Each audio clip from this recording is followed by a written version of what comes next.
YSR Congress party పెద్దలు తనపై ఉంచిన నమ్మకానికి అనుగుణంగా నిరంతరం పార్టీ అభివృద్ధి కోసం పనిచేస్తానని వైసీపీ సిటీ అధ్యక్షుడు సన్నపురెడ్డి పెంచలరెడ్డి పేర్కొన్నారు. నెల్లూరు నగరంలోని వైఎస్ఆర్ కాంగ్రెస్ పార్టీ జిల్లా కార్యాలయంలో శుక్రవారం ఏర్పాటు చేసిన మీడియా సమావేశంలో ఆయన మాట్లాడారు. వేదిక మీద ఉన్న సిటీ కాంగ్రెస్ కమిటీ సభ్యులకి, మా మిత్రుడు రామసవారెడ్డి గారికి, అధికార ప్రతినిధి జిల్లా కార్యదర్శి సునీల్కి, కస్టర్ రామరెడ్డి గారికి, SC/ST చైర్మన్ రవి గారికి, రైల్వే బోర్డు మెంబర్ స్వర్ణాంకయ్య గారికి అందరికీ ధన్యవాదాలు తెలియజేసుకుంటున్నాను. ఈరోజు ముఖ్యంగా ఈ పత్రికా విలేజ్ సమావేశం ఏర్పాటు చేసింది పెద్దలు. నాకు ఈ యొక్క సిటీ కాంగ్రెస్ అధ్యక్ష పదవి ఇచ్చిన దాని మీద ప్రజలకు మీ అందరి ద్వారా పరిచయం చేసుకోవాలని ఆలోచనతో చేసింది. నేను 1995 సంవత్సరం నుంచి సుదీర్ఘ రాజకీయాల్లో ఉన్నాను. 2005లో కాంగ్రెస్ పార్టీ, అప్పుడు మా పెద్ద ఆయన రాజశేఖర రెడ్డి గారు ముఖ్యమంత్రిగా ఉన్నప్పుడు కాంగ్రెస్ పార్టీ కార్పొరేటర్గా 27 డివిజన్లో పనిచేశాను. ఆ రోజు నుంచి కూడా ఈ రోజు వరకు రాజకీయాల్లో ఉన్నాను. ఈ స్థాయి పదవి ఏ నాయకుడు కూడా నా పేరు ప్రపోజ్ చేసింది లేదు. ఈరోజు మా పెద్ద ఆయన ఆదాల ప్రభాకర్ రెడ్డి గారు, ఆయన ఇన్ఛార్జి తీసుకున్న వెంటనే నన్ను గుర్తించి ఈ పదవికి ఆయన నన్ను ప్రపోజ్ చేసిన దానికి మీ ద్వారా ఆయన ప్రత్యేకంగా ధన్యవాదాలు తెలియజేస్తున్నాను. ఆయన ప్రపోజల్ని గట్టిగా తీసుకుని జిల్లా అధ్యక్షుడైనటువంటి వేమిరెడ్డి ప్రభాకర్ రెడ్డి గారు ఎన్నోసార్లు దీని మీద కృషి చేసి నిన్న నాకు పదవి రావడం, ఆయన ఒక భాగస్వామి. ఆయనతో పాటు సిటీ ఎమ్మెల్యే అనిల్ కుమార్ యాదవ్ గారు, జిల్లా మంత్రి కాకాని గోవర్ధన్ రెడ్డి గారు, మా అన్న కొండ్రెడ్డి రంగారెడ్డి గారు, వీళ్ళందరి కృషి వల్ల ఈరోజు ఈ పదవి నాకు వచ్చింది. వాళ్ళ యొక్క నమ్మకాన్ని నేను ఎప్పుడూ ఒమ్ము చేయనని, పార్టీ ప్రతిష్ఠ కోసం అన్ని విధాల సిటీ అండ్ రూరల్లో పనిచేసి పార్టీ గెలుపు కోసం, పార్టీ అభ్యర్థుల కోసం కృషి చేస్తానని చెప్పి మీ ద్వారా తెలియజేసుకుంటున్నాను. అదేవిధంగా నెల్లూరులో ప్రజలందరూ కూడా ఒక్కసారి జగన్మోహన్ రెడ్డి గారిని ఆశీర్వదించాలా, ఎందుకు అనే దానికి కూడా మీరు ఆలోచించండి. పనిచేయాలా మనందరం కలిసి. రెండోసారి ఆయన ముఖ్యమంత్రిగా తెచ్చుకోవాల్సిన అవసరం ఎంతైనా అని చెప్పి మీ ద్వారా నేను తెలియజేసుకుంటూ సెలవు తీసుకుంటాను.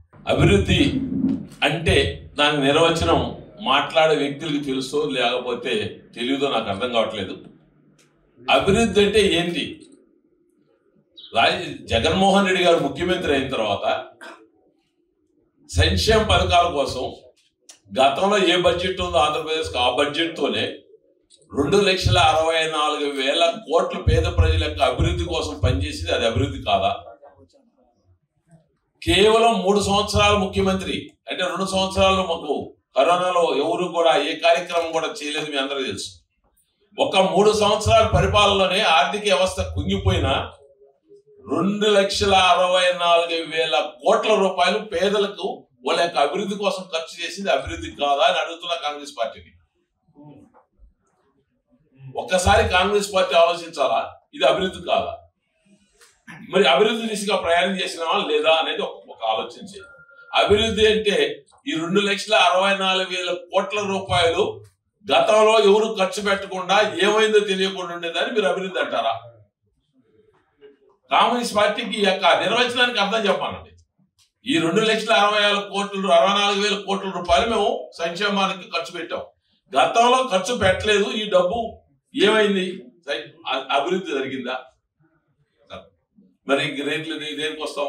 మీరు ఏ అభివృద్ధి కార్యక్రమాలు ఈరోజు సొంత నిధులతో 4 పోర్టులు నిర్మిస్తున్నాం. 20,000 కోట్ల రూపాయలు ఖర్చు పెట్టాడు జగన్మోహన్ రెడ్డి గారు. 20,000 కోట్ల రూపాయలు రాష్ట్ర ప్రభుత్వానికి. కరోనాలో 2 సంవత్సరాల్లో పక్క రాష్ట్రంలో మనం ఏర్పడిన 5-10 సంవత్సరాల్లోనే ఆర్థికంగా ఇబ్బందుల్లో ఉన్న పక్క రాష్ట్రంలో జీతాలు ఇచ్చేదానికి ఒక రాష్ట్రం 20% కట్ చేసింది ఉద్యోగస్తులకి, ఒక రాష్ట్రం 10% కట్ చేసింది. మా నాయకుడు ఉద్యోగస్తులకి ఎక్కడా కూడా పైసా కట్ చేయకుండా జీతాలు ఇచ్చిన ఘనత జగన్మోహన్ రెడ్డి గారు. అది అభివృద్ధి కాదంటారా? 20,000 కోట్లు పోర్టు ఖర్చు పెట్టాం, రికార్డు చెప్తుంది. గతంలో ఎవరైనా కోర్టుల కోసం ఖర్చు పెట్టారా? అది అభివృద్ధి కాదా? 17 మెడికల్ కాలేజీలు ఇచ్చాడు. అందులో 5 మెడికల్ కాలేజ్ ఓపెన్ చేశాడు. అది అభివృద్ధి కాదా? ఈ కాంగ్రెస్ పార్టీ ఎక్కడ అభివృద్ధి చేయలేదో చెప్పానండి. గతంలో నేను కూడా పేపర్లో చూసా, పోలవరం కట్టలేదు. వైఎస్ రాజశేఖర రెడ్డి గారు ఉంటే 60% పనిచేస్తే ఈ 2 పార్టీలు కూడా ఆ 40% పూర్తిగా చేయలేకపోయింది అనేది కాంగ్రెస్ అభియోగం. నేను ఒకటి అడుగుతున్నా, రాజశేఖర రెడ్డి గారు 5 సంవత్సరాలు ముఖ్యమంత్రిగా ఉండి 60% పోలవరం పనులు పూర్తి చేసిన ఘన చరిత్ర మా నాయకుడి రాజశేఖర రెడ్డి గారు. దాంట్లో ఎవరైనా సరే ఒప్పుకొని తెలాల్సిందే. ఆయన సంపాదించిన సంపాదనని ఆయన కేవలం రెండోసారి 3 నెలలు 4 నెలలకి ఆయన మాకు దూరం అయినప్పుడు 4 సంవత్సరాల 7 నెలలు ఇదే కాంగ్రెస్ పార్టీ ఆంధ్రాన్ని పరిపాలించిందా లేదా? ఇదే కాంగ్రెస్ పార్టీ 4 సంవత్సరాల 7 నెలలు పరిపాలిస్తే గతంలో మా నాయకుడు చేసిన 60% పనులు 40% పనులు ఈ 4 సంవత్సరాల 7 నెలలకు ఎందుకు పూర్తి చేయలేదు కాంగ్రెస్ పార్టీ చెప్పాలి. ఈరోజు ప్రచారం చేసి కాంగ్రెస్ పార్టీని అడుగుతున్నా, 4 సంవత్సరాల 7 నెలలు 30% పనులు పూర్తి చేయని ఘన చరిత్ర మీరు మమ్మల్ని అడిగిస్తే ప్రశ్న మీకు హక్కు ఉందని అడుగుతున్నా.